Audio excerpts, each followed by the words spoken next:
He screamed in pain. His arm was broken. The cop thought he would get away with it until his mother showed up. Subscribe to new stories and write in the comments where you are watching us from. The morning sunlight over Solana Beach was soft and golden, stretching across the manicured lawns and calm sidewalks of suburban San Diego like a silent promise. Birds chirped lazily, and the scent of freshly mowed grass floated on the breeze. It was the kind of morning that made one believe in the safety of routine and the dull comfort of repetition. For most residents, this Saturday morning was no different than the one before, or the one that would come after. But for one boy, it would mark the dividing line between innocence and injustice, trust and betrayal. 11-year-old Michael Rousey walked alone along the edge of Las Palmas Avenue, his small frame casting a long shadow on the sunlit concrete. Dressed in his Rousey MMA Academy training shirt and gray sweatpants, his gym bag slung across his shoulder, he looked like any other disciplined, athletic kid walking home from practice. His breathing was steady, his pace relaxed. His mother, Ronda, had insisted that he begin walking home sometimes, just 2 miles, from the academy to build independence, awareness, and humility. No security details, no tinted cars, just a boy and the street. He liked it that way. He liked being unseen, unknown. Michael wasn't one to seek attention. Despite being the only son of one of the most formidable women in modern sports history, he had inherited Ronda's quiet discipline more than her fire. He loved anatomy books and sketching. He often said he wanted to be a doctor, not a fighter, even though his form in the ring was sharper than most kids twice his age. Ronda didn't push him toward the cage. She merely insisted he know how to stand up, when and how and to whom. As he approached the final intersection before their neighborhood cul-de-sac, Michael noticed the white and black shape of a San Diego police cruiser parked lazily by the curb. He paid it no mind at first.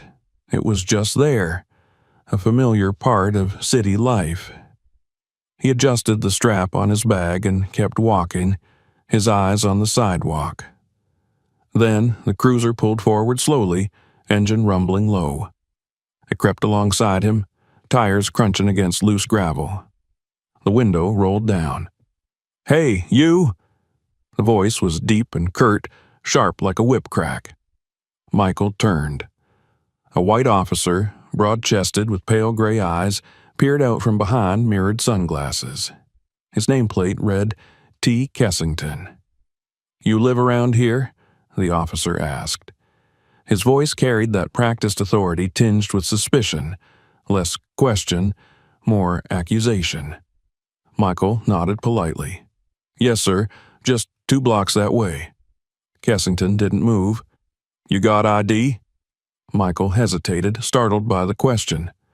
"I'm 11, he replied, brows knitting in confusion. "I don't carry." "Don't get smart," the officer snapped, already opening the door. His boots hit the pavement with a heavy thud. The boy stepped back instinctively, unsure. He wasn't doing anything wrong. He hadn't run, shouted, or disrespected. He had only answered honestly. But Kessington was already walking toward him with purposeful strides, one hand on his belt, the other gesturing. "What's in the bag?" "Just my gym stuff," Michael answered quickly, holding it out. "I just came from Rousey MMA Academy. My mom owns—" "You think name-dropping's gonna help you?" Kessington growled. He was close now, towering. "Gimme the bag." Michael handed it over. The officer unzipped it roughly, sifting through wraps, gloves, and a water bottle before tossing it onto the sidewalk. The water bottle rolled toward the gutter. "I didn't do anything," Michael said softly, his voice tightening with anxiety. "I promise." "Put your hands behind your back," came the sudden order. "What? Why?" "Now." Michael raised his hands slowly, confused, trembling. As he turned, Kessington yanked one arm down and twisted it behind his back with a force far beyond what was necessary. The boy gasped. Then came the sound, quiet but unmistakable. A sharp crack. Pain exploded through Michael's arm like electricity. His knees buckled, his eyes widened, his voice caught in his throat before erupting into a scream. "Stop! Stop! It hurts!" he cried out, collapsing onto one knee, cradling his now limp arm against his chest. The limb hung awkwardly, the bone clearly dislocated or worse. "That's what happens when you get mouthy," Kessington muttered, breathing heavy, sweat glinting on his brow. He looked down at the boy like he was trash. Michael was sobbing now, not from fear, but from betrayal. "I didn't do anything," he whispered through clenched teeth, over and over again. A red light blinked on the inside of his wristband, barely noticeable. Kessington didn't see it. With a final look around, perhaps noticing a window curtain shift in the distance, he backed off. He didn't call it in. He didn't wait for backup. He got in his cruiser, slammed the door, and peeled off down the street, leaving a broken child on the pavement, his gym bag spilling across the sidewalk, his water bottle in the gutter. Several houses down, a woman watering her lawn dropped her hose.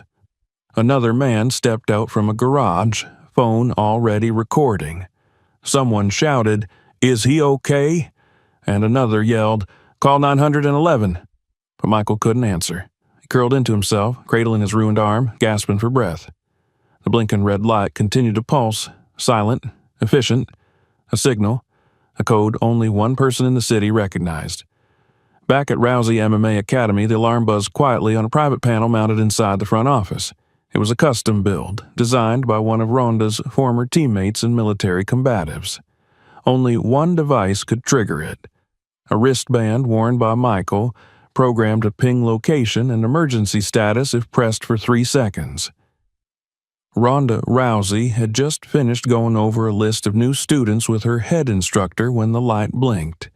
It was nothing dramatic, just a single flash. She stared at it. The air left the room. She stood up slowly, all motion deliberate, like the silence before a storm. "What is it?" her instructor asked. "Michael," she said, already grabbing her phone. She pulled up the tracker app. His location appeared on a map, static and unmoving, halfway between the academy and home. Her fingers flew across the screen. No response from his phone. No signal except the emergency ping. She didn't speak again. She just turned, grabbed her keys, and ran. Traffic lights blurred. Horns sounded but were ignored. Her car flew down the 5 with a singular focus. Her mind was steel, but her heart raced against her ribs like a prisoner. By the time she reached the location, a small crowd had gathered. A paramedic was kneeling beside Michael, gently securing a temporary splint to his clearly broken arm. His face was pale and his eyes were glassy with pain, but he was conscious. When Ronda burst through the line of onlookers, no one stopped her. One look at her face, calm but lethal, was enough. "Mom," Michael whispered when he saw her. His voice cracked. "He said he didn't care who you were." The pain in his words was sharper than any scream. Ronda dropped beside him. She didn't cry. She didn't ask who. She already knew. She only asked, "Did you press the button?" He nodded. "That's all I need," she whispered. The EMTs lifted him into the ambulance. Ronda stayed back just long enough to thank the bystanders and shake the hand of the woman who had filmed the incident. "Send that video to this number," she said, writing on the woman's arm with a pen from her glove box. Then she stepped into her car. Her son was hurt. Her trust was broken. And whoever did this, Whoever thought they could hurt a child and walk away had no idea what kind of reckoning they had just set in motion, because Ronda Rousey had just stepped into a different kind of cage, and this time she wasn't fighting for a title. She was fighting for blood. The hum of fluorescent lights filled the emergency room with a quiet buzz that did nothing to dull the sharp edges of anxiety radiating from Ronda as she paced the narrow hallway. Outside the trauma bay, beyond the glass pane and closed curtain, her son lay on a white hospital bed with his arm elevated, an oxygen sensor clipped to one small finger, a temporary brace holding the limb in place until they could wheel him into radiology. She had followed the ambulance in her own vehicle, unwilling to leave her son, but not about to be passive either. The EMTs had been professional and kind, but none of them could answer the only question that pulsed like a drumbeat in her head. Who?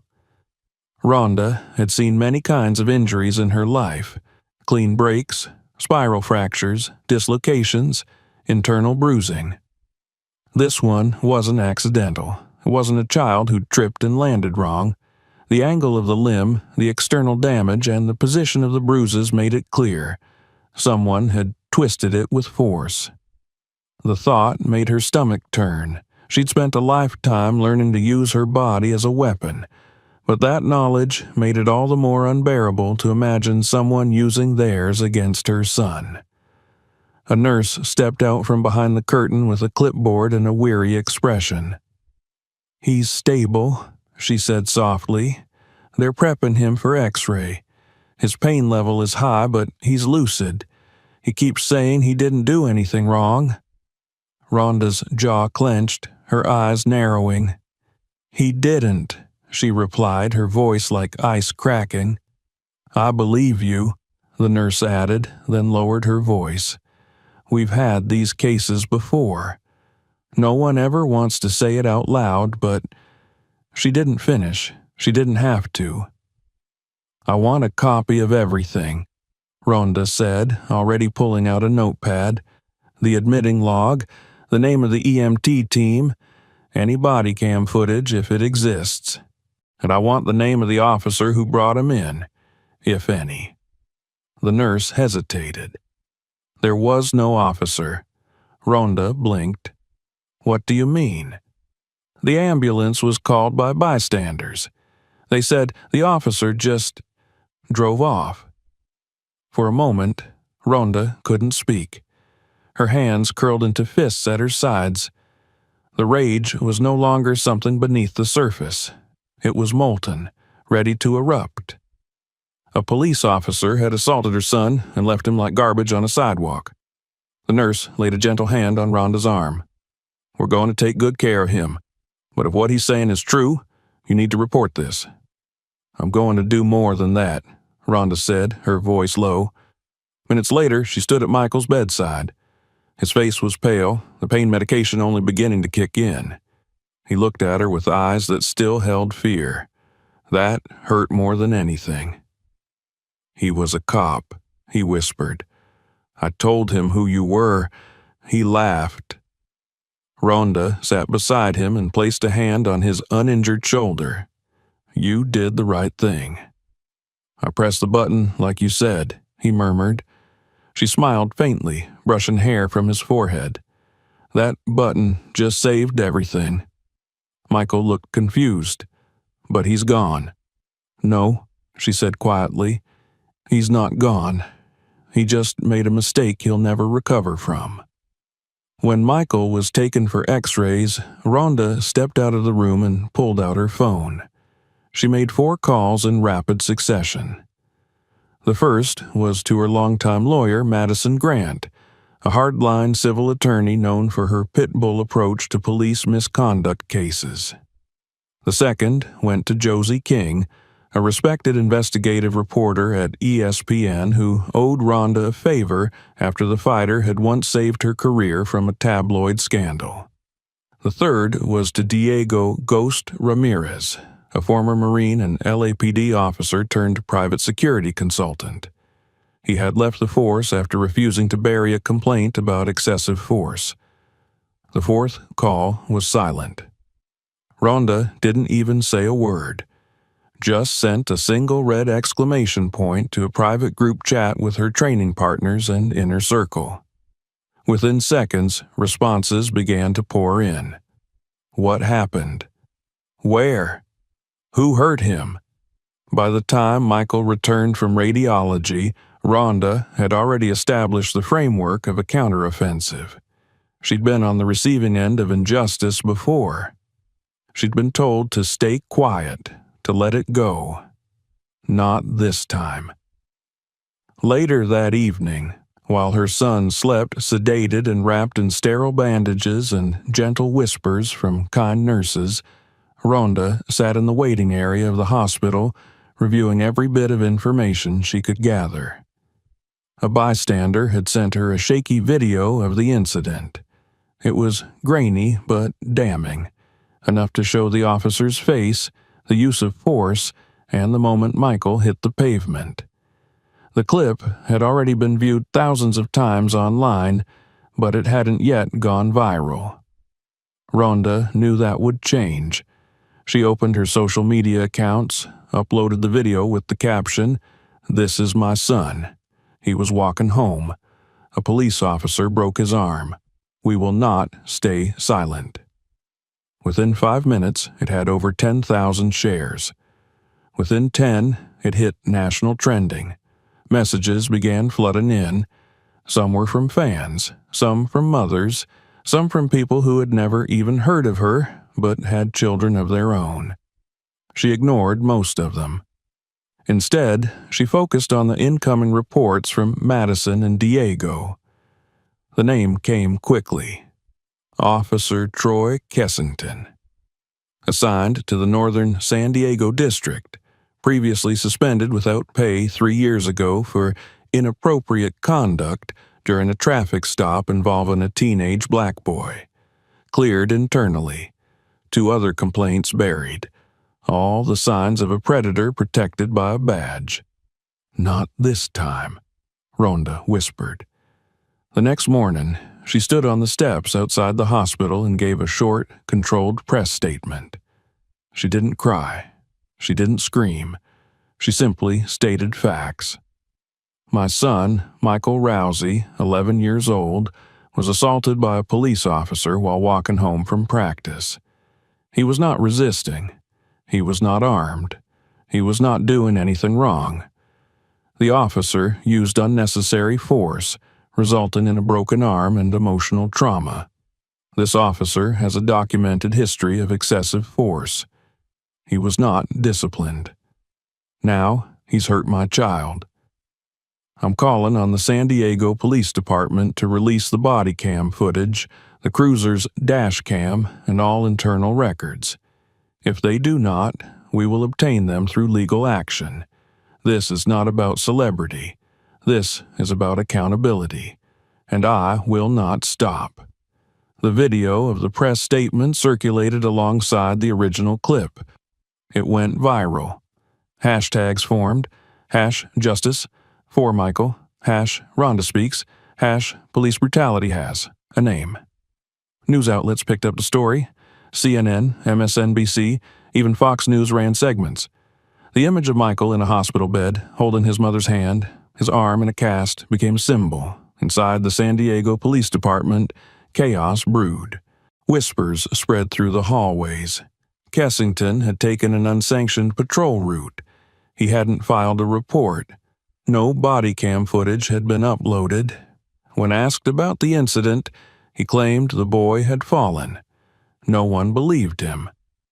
The police chief released a generic statement about ongoing investigations and respecting due process.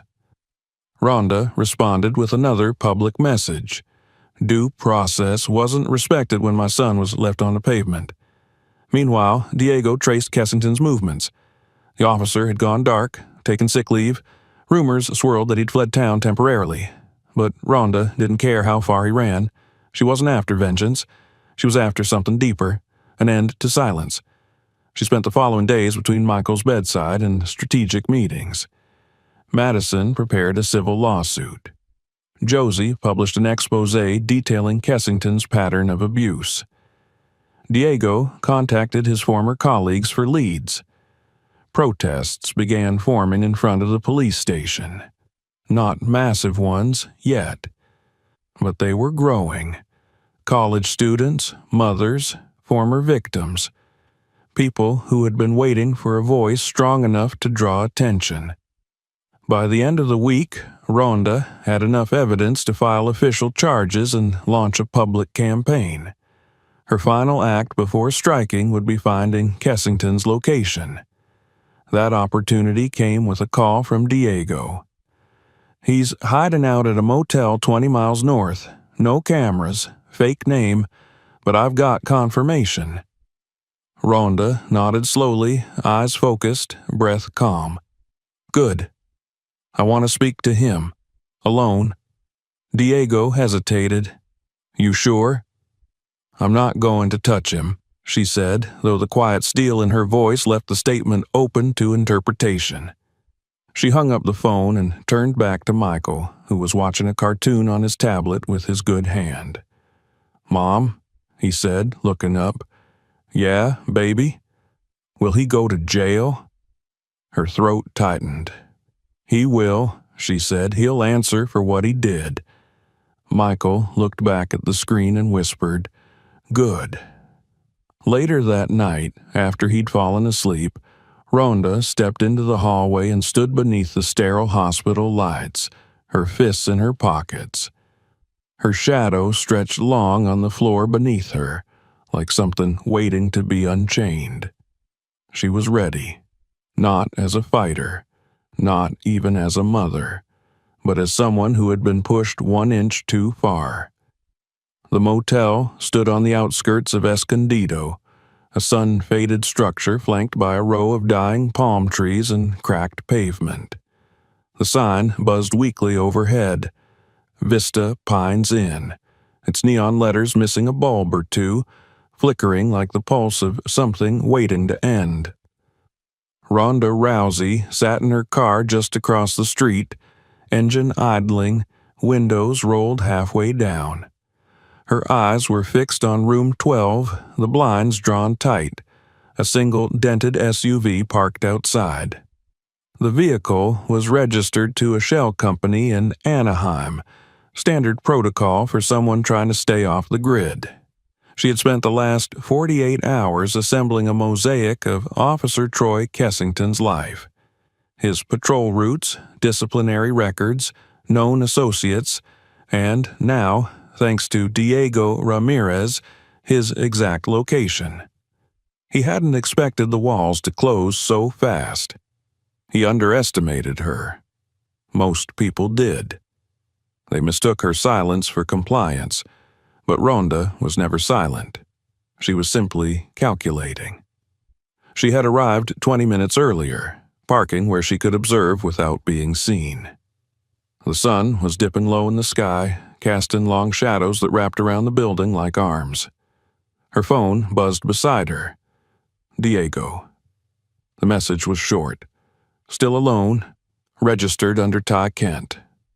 No signs of movement since this morning. Ronda didn't respond. She didn't need to. Her hands were steady on the steering wheel, her thoughts razor-sharp. This wasn't about confrontation. It was about confirmation and control. In the back seat, a folder rested on the seat.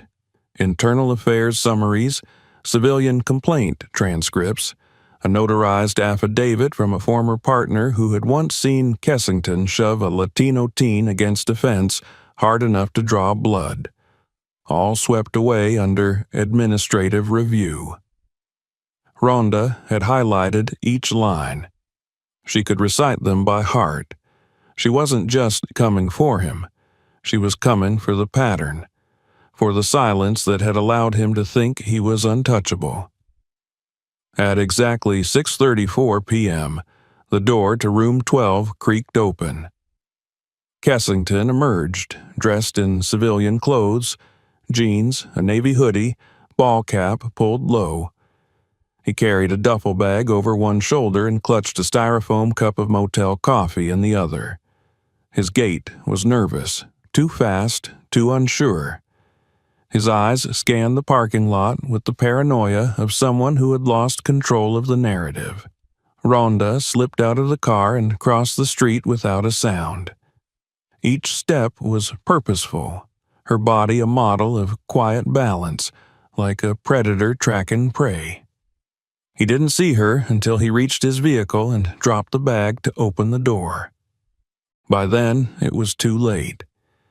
"You're not going to get far," she said. He flinched, spinning around.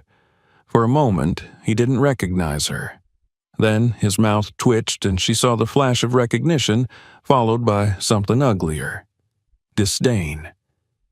"You shouldn't be here," he said, his voice strained, tight. "This is harassment." "Funny," she replied. "So is breaking a kid's arm." Kessington stepped back, his hand moving slightly toward his waistband. She noticed the twitch instantly. Training. Instinct. Her body shifted before thought could interfere. She closed the distance in a heartbeat, grabbing his wrist, twisting it down and back with calculated precision. The styrofoam cup spilled, burning liquid splashing on the pavement. He gasped, trying to wriggle free, but her grip was iron. "Don't," she warned. "This won't end the way you think." He stumbled, crashing against the side of his SUV. She released him, letting him fall. He hit the ground with a groan, clutching his wrist, glaring up at her with red-rimmed eyes. "You assaulted me," he spat. "No," she said, retrieving the folder from her car. "I stopped you from reaching for a weapon. A reflex you seem to have around black kids." She tossed the folder onto the hood of his car. Papers fanned out, catching the wind. He stared at them but didn't touch. "These are the reports they buried," she said. "The kids no one listened to. The complaints marked her solved without action. The injuries explained away. But this time, you didn't pick a voiceless child. You picked my son." His face twisted. He resisted. "He's 11, Ronda said, her tone flat. "He was walking home. You never even filed a report. You ran." Kessington stood slowly, dusting himself off. "You think you're going to scare me? I've got rights. I've got backup." "You don't have a badge," she said. "Not anymore." He hesitated. "Your department's disavowing you. They've launched a formal review. You're a liability. They'll throw you to the wolves to protect the rest of their machine." He blinked, unsure whether to believe her. "I have everything," she continued. "Video, witnesses, medical reports, my son's emergency bracelet log, and this," she held up a USB drive, "contains everything internal affairs ignored." He stared at the drive like it was a ticking bomb. "You're done, Kessington. There's no redemption arc for you, no quiet resignation, no moving to another precinct. This is the end of the road." He opened his mouth, perhaps to protest, perhaps to plead, but sirens cut through the silence. 2 squad cars rounded the corner, tires screeching. Ronda stepped back, arms folded as the officers stepped out. They knew who she was. Everyone did by now. "Miss Rousey?" the lead officer asked. She nodded. "He's all yours." Kessington looked at them in disbelief. "She attacked me?" "You were reported missing," the officer replied, "and you're under review for use of excessive force. Please, turn around." He resisted for a moment, reflex, pride, but then the weight of reality settled on his shoulders. He turned, wrists cuffed, head down. As the officers led him away, Ronda remained still. One of the younger officers looked back at her. "My daughter's in the same martial arts program as Michael," he said quietly. "She saw the video. She cried, said it could have been her." Ronda met his gaze. "That's the problem. It could have been anyone. When the cruisers disappeared around the bend, Ronda picked up the scattered papers from the pavement, tucking them back into the folder. The wind had calmed. The sun was nearly gone, leaving behind only the long purple smudge of dusk. She sat in her car and stared ahead, hands resting on the wheel, not moving. Her body ached. Her head throbbed, but her heart was calm. It wasn't over. This was just the arrest. The trial would come. The media storm would build. The department would fight back. But this time they wouldn't be battling a name. They'd be battling a mother, a fighter, a survivor. And behind her, a wave of families, victims, and children who would no longer stay quiet. She drove back to the hospital in silence. Michael was awake when she entered. He looked up, his face still tired, but the fear was gone from his eyes. "Is he gone?" he asked. "Yes," Ronda said. "They took him." "Good," he whispered and drifted back to sleep. Ronda sat beside him, watching the rhythm of his breath. Outside the window, the lights of San Diego sparkled, but inside the room there was only quiet, and the gathering strength of justice long overdue. The morning after Troy Kessington's arrest arrived quietly, as if the sun itself had not yet decided whether to rise in peace or rage. For Ronda, the air was heavy with a strange calm, the kind that came after a storm had passed but before anyone dared to clean up the debris. She sat in the corner of Michael's hospital room, the light from the hallway bleeding in through the crack beneath the door, casting a narrow blade across the floor. Her son was asleep again, breathing softly, his injured arm now encased in a bright blue fiberglass cast covered in signatures from nurses, staff, and even a few kids who had peeked in to leave messages of support.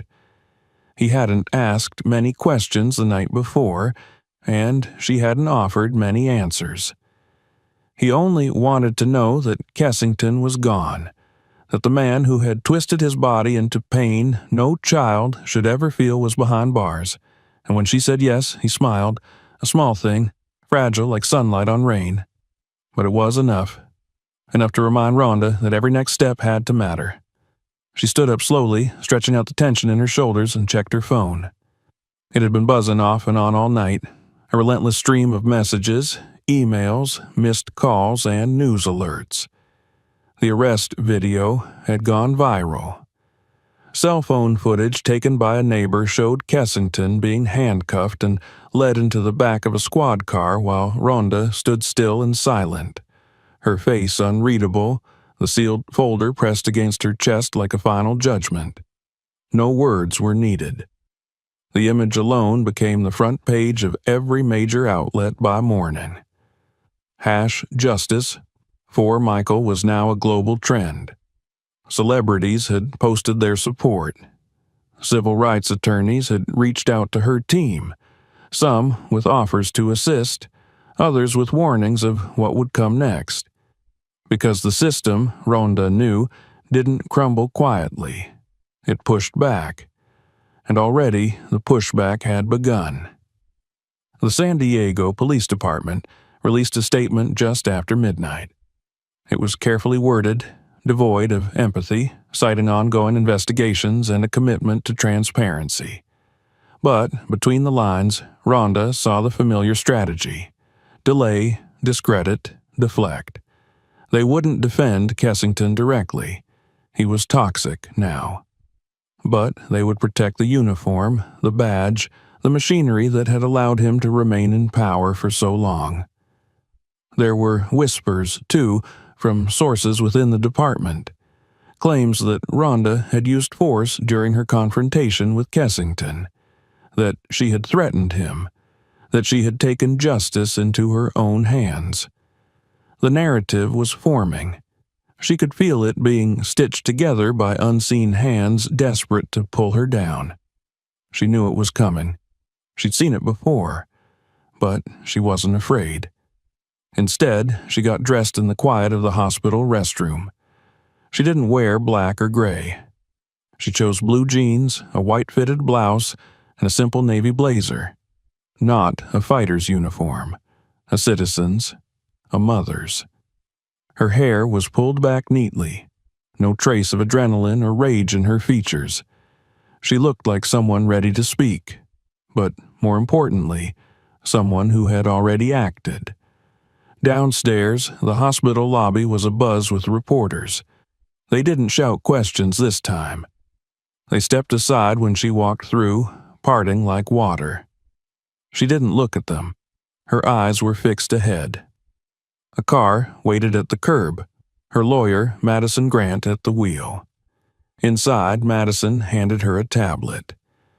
The department's officially launched an internal review.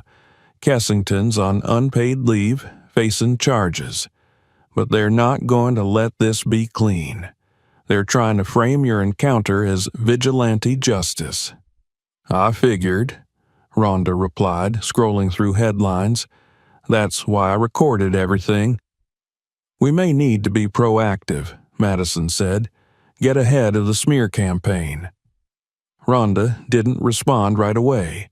Instead, she watched the city blur past the window as they drove toward the district courthouse.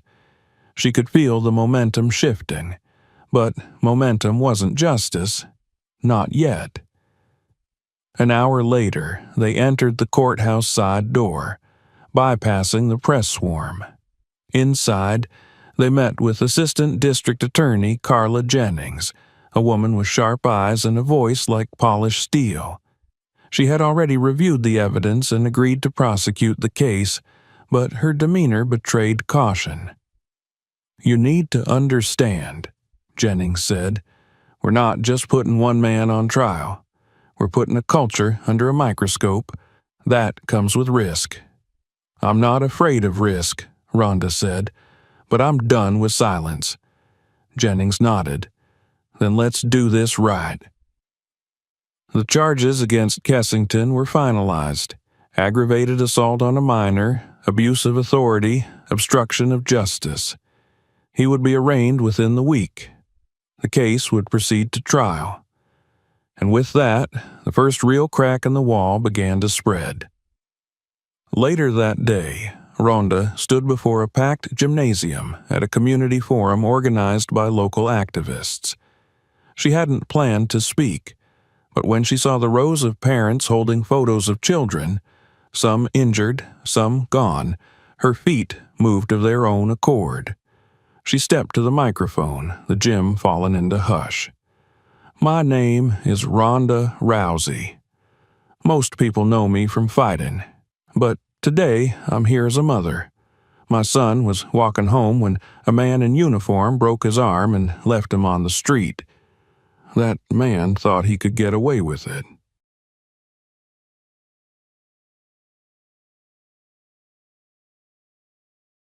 He thought, like so many before him, that no one would hold him accountable. But he was wrong.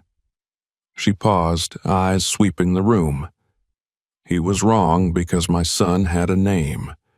He had a mother. He had people who wouldn't let him be another file in a drawer. But what about the kids who didn't?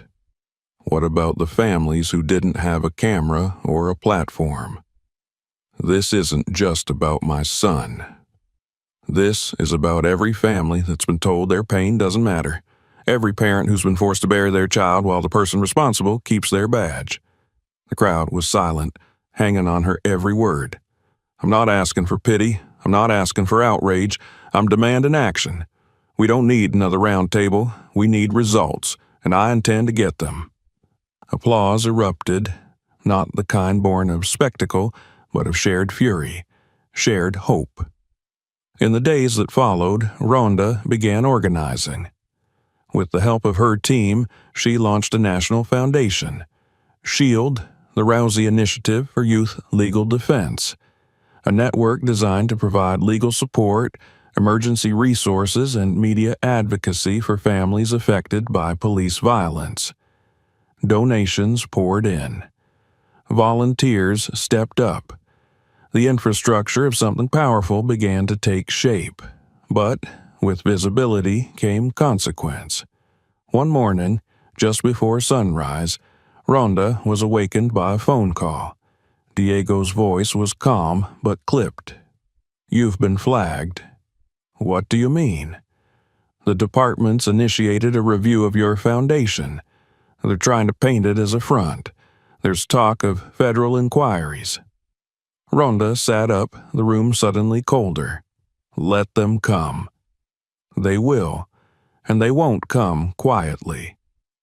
Sure enough, the very next day, an article appeared in a fringe publication accusing Ronda of inciting violence, of radicalizing youth, of staging her son's injury for political gain.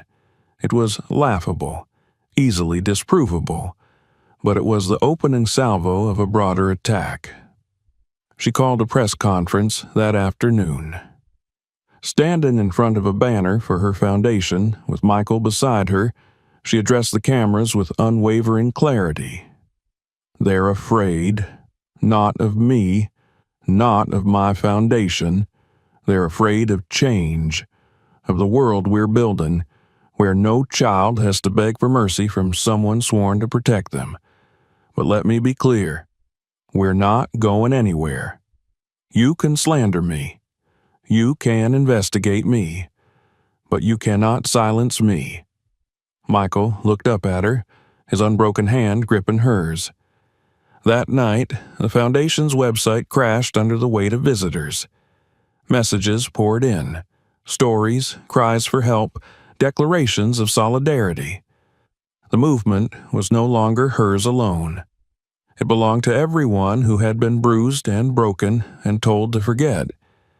In a room dimly lit by her laptop screen, Ronda read through each submission. Some were just names. Some came with photos. Some were just one sentence. "Thank you for speaking when no one listened." She closed her eyes and breathed deeply. The fight wasn't over. It was only just beginning. The courthouse loomed in pale gray against the morning sky, tall and indifferent, a monolith of order that so often preserved silence rather than truth. Ronda Rousey stood on its steps with her hands clasped in front of her, her blazer buttoned, her chin slightly lifted. She hadn't slept much the night before. Michael had tossed in his bed, murmuring in his sleep, reliving shadows she could not pull from his mind. The cast on his arm had started to itch, and though he didn't complain, Ronda could see how it gnawed at him, just like the questions he no longer asked. Questions he feared didn't have answers. Behind her, the crowd swelled. Some were local supporters, others were national activists, and many were just people who had watched the story unfold and could no longer stand by. There were posters and placards, handmade signs that read, "Protect kids, not badges," and "Justice for Michael." The air was thick with anticipation. For once, the eyes of the nation were fixed not on a cage or a ring, but on a courtroom door where one man would answer for what others before him never had. Inside, the courtroom was cool and sterile, the kind of place that attempted to neutralize emotion by stripping it from the walls. Pale oak benches. A judge's bench that sat high above the gallery, like a throne behind which no pain could reach. Reporters had filled every inch of the press section. Civil rights attorneys sat beside trauma counselors and social workers, and in the first row behind the plaintiff's table sat Ronda, Michael, and Madison Grant. Michael wore a pale blue button-up and dark slacks. His cast had been changed to a sleek black brace that fit tightly around his forearm.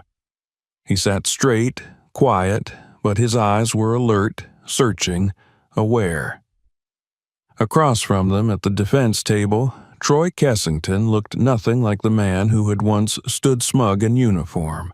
He had lost weight, his suit slightly ill-fitting, his skin sallow, his eyes darting from one end of the courtroom to the other as if scanning for escape. His lawyers sat beside him, stoic and immovable, whispering occasionally with the practiced restraint of men who had defended worse. The judge entered. Everyone stood. A gavel struck wood, sharp and final. What followed was 8 days of relentless testimony. The prosecution opened with the emergency call log from Michael's bracelet, time-stamped, GPS-tracked, irreversible. Then came the hospital records. Digital x-rays showing the fracture, the pattern of bruising consistent with torque, not impact. The treating physician testified next, explaining in medical detail how the injury could only have occurred from deliberate force. Photos of Michael's arm, pale and swollen, were projected onto a screen so large that the audience audibly gasped. Then came the videos. Footage from the bystanders, from the arrest, from Ronda's press conferences, a compilation built with surgical care by Madison's team. Every frame mattered. Every voice was allowed to echo. Ronda took the stand on day 3. She spoke calmly, clearly, without theatrics. She described the moment she received the emergency signal, the hospital, her son's whispered words, the encounter with Kessington. She described every moment with the control of a fighter and the heart of a mother. And when the defense attempted to rattle her with accusations of aggression, she met their questions with precise responses and unshakable composure. "I didn't punch him because I lost control," she said, her voice steady. "I restrained a man reaching for a weapon. I de-escalated a situation that would have ended far worse if I hadn't been trained. I acted, not in anger, but because I saw a man who thought he could hurt a child and walk away. I wasn't going to let him." The courtroom didn't move. The defense tried to push the idea that Michael had exaggerated, that he resisted, that the officer had reason to fear. But the evidence was against them. The bystanders testified. The nurse who treated Michael described his panic, his repeated mantra, "I didn't do anything." The paramedic confirmed the absence of a police report. The internal affairs officer admitted the lack of body cam footage and the administrative irregularities in Kessington's past complaints. And then came the final witness, Michael himself. The judge asked if he was ready. Madison knelt beside him, whispered something soft. Ronda placed her hand on his back. Michael nodded. He walked to the stand, slowly, brace visible, his face pale but determined. He was sworn in. He looked up at the courtroom, and he began. "He asked me for ID," Michael said.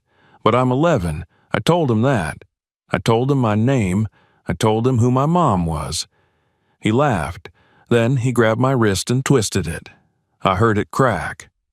He paused, and for a moment it seemed he might falter. But he didn't. He didn't care who I was. He didn't even care that I was just a kid. He reached into the folder Madison had handed him earlier. He pulled out a drawing he'd made in the hospital. A little boy with a cast stood at the center, surrounded by people, some with signs, some holding phones, some just standing close. And at the top, in capital letters, he'd written, "I'm not afraid anymore." There wasn't a sound in the courtroom. The judge nodded. The defense didn't cross-examine. After 8 days, the jury withdrew. They returned after just over 6 hours. The verdict was read with no drama, but the air trembled. On the count of aggravated assault on a minor, guilty. On the count of abuse of authority, guilty. On the count of attempted evasion of justice, guilty. Troy Kessington didn't flinch. He didn't cry. He didn't plead. But he didn't look at Ronda or Michael. Not once. He was remanded into custody immediately. The sentence would come later, but the damage was already done. His badge was gone. His name would be recorded in court transcripts forever. And the system that had protected him for so long now bore a crack wide enough for the world to see through. Outside, the courthouse steps had filled again. When Ronda, Michael, and Madison emerged, the crowd broke into applause. They didn't cheer like fans in an arena. They stood in respect, quiet, powerful. One reporter shouted, "What happens now?" Ronda paused, looked down at her son, then looked back at the cameras. "Now," she said, "we make sure it never happens again." And then they walked, not as victims or fighters, but as a family leading a movement. 3 weeks later, there was no celebration. There was work. The Shield Foundation had grown into a national network. Offices had opened in 15 cities. Legal teams were reviewing hundreds of old cases. Thousands of families were finally being heard. Michael returned to school with a new cast and a new sense of belonging. His classmates welcomed him not with questions but with understanding. His drawing, now framed, hung in the principal's office. One evening, he asked Ronda if he could learn how to use his left arm for training. She smiled and said, "Of course. You're not just strong because of your muscles." They trained together under the evening sun. Each strike, each breath, each movement not just a reminder of resilience, but of revolution. And somewhere, far from cameras, far from microphones, Ronda sat alone with the letters she had received from mothers and fathers across the country. She read them all. And then she began to write back. Because this wasn't just about her son. This was about all of them, and her voice, unbreakable, was only just beginning. If this story moved you, don't forget to subscribe for more. Watch our next video to see what happens when silence meets resistance, and share this one with someone who needs to hear it.